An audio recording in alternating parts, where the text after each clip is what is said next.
Okay, I'll show you how this connect. This part need to be get in line with this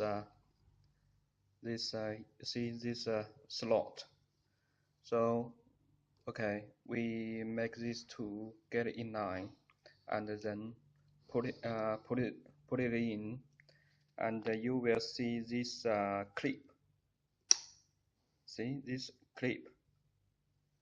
Okay, then like this way. Now it's very tight.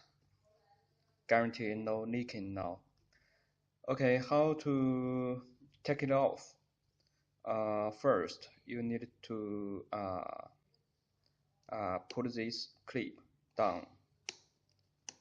Okay, and then pull this side out.